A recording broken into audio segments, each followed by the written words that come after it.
नवौं महाधिवेशनको ठीक 7 वर्षपछि हामी 10औं महाधिवेशनका लागि चितवनमा भेला हुँदैछौँ।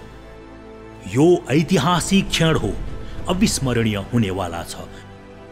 स्थान र मिति परिवर्तन भएका छन्, तर महाधिवेशनको गौरव उही छ। हाम्रा संकल्प र अभिभारा बदलिएका छैनन्। समृद्ध नेपाल, सुखी नेपालीको सपना उही छ। यी 7 वर्षमा नेकपा एमालेले निकै आरोह र अवरोहको सामना गर्यो। नवौं महाधिवेशनले केपी शर्मा ओलीको अध्यक्षतामा 161 सदस्यीय केन्द्रीय कमिटी निर्वाचित गर्यो। त्यसो त नवौं महाधिवेशन पूर्ण सहज बन्न भने सकेन।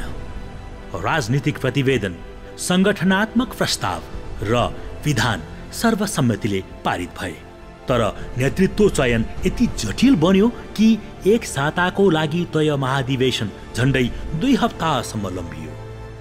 महाअधिवेशनका अवधि पनि घटनापूर्ण रहे, आदि बेहेरी पूर्ण रहे।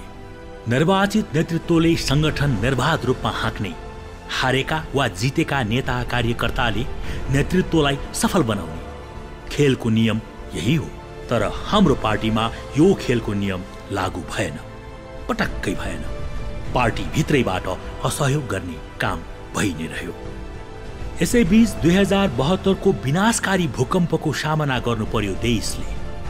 पार्टीले भूकम्प पीडितको सेवामा 50,000 भन्दा बढी स्वयंसेवकहरू एकैचोटि परिचालन गर्यो। 1 महिनाको अवधिमा 27,000 भन्दा बढी घर टहराहरू बने। 23,000 भन्दा बढी घर र विद्यालयका भग्नावशेष सफा गरिए। हजारौं अस्थायी कक्षा कोठाहरू निर्माण भए।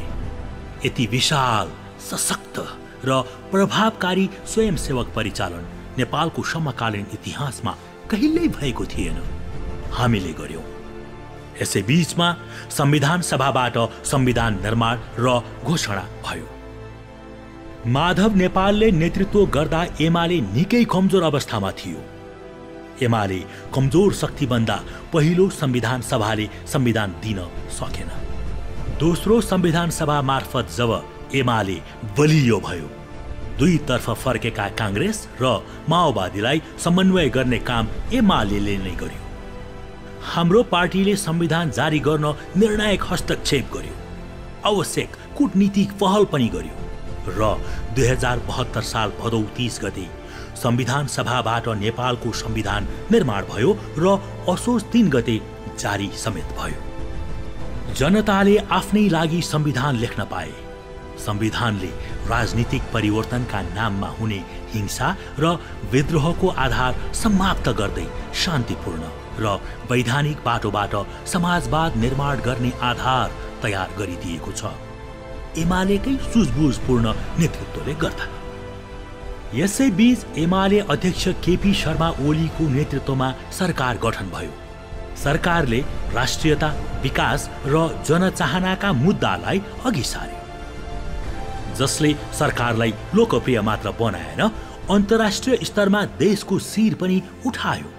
यही सरकारले नाकाबन्दीका विरुद्ध सशक्त प्रतिरोध गर्यो। कांग्रेस र माओवादी लगायतका दलहरू नाकाबन्दी भन्न समेत डराएका थिए। हाम्रो पार्टीले स्पष्ट राष्ट्रिय अडान लियो।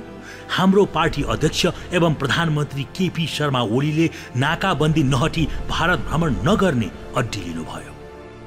एमालेकै नेतृत्वले गर्दा अभूतपूर्व राष्ट्रिय एकताको प्रदर्शन भयो। यसैबीच एमालेकै नेतृत्वमा चीनसँग ऐतिहासिक पारवहन र यातायात सम्झौता हुन गयो। यसले भारतसँगको व्यापारिक परनिर्भरता हटाउने काम गर्यो। एमालेले देखाएको राष्ट्रियता, स्वाभिमान र देशभक्तिपूर्ण अडानले विपक्षीको तारो बन्ने अवस्था आयो। पार्टी विरुद्ध षड्यन्त्रहरू सुरु भयो। सरकारबाट विस्थापन हुने अवस्था आयो। तर पनि एमालेलाई कसैले विचलित पार्न सकेन। एमाले जनतामा गयो। पार्टीले ऐतिहासिक मेची महाकाली राष्ट्रिय अभियान सम्पन्न गर्यो, जसमा लाखौं जनता प्रत्यक्ष जोडिए। पार्टीको राष्ट्रियताप्रतिको अडानलाई जनताले अनुमोदन गरिदिए। पार्टीको लोकप्रियता चुलिएर गयो। मुलुकमा स्थानीय निर्वाचन भयो। पार्टी विरुद्ध देशभर गठबन्धनहरू बने। त्यसका बावजुद एमाले पार्टीले ऐतिहासिक सफलता पायो। काठमाडौँ, पोखरा महानगरपालिका सहित 40% बढी स्थानीय तहमा एमाले विजयी हुन सफल रह्यो। बृहत कम्युनिस्ट एकता अन्तर्गत माओवादी केन्द्रसँग चुनावी गठबन्धन बन्यो। पार्टीले संघीय र प्रादेशिक निर्वाचनमा ऐतिहासिक सफलता प्राप्त गर्यो। संघीय संसदका 165 निर्वाचन क्षेत्रमध्ये 116 स्थानमा गठबन्धन विजयी रह्यो।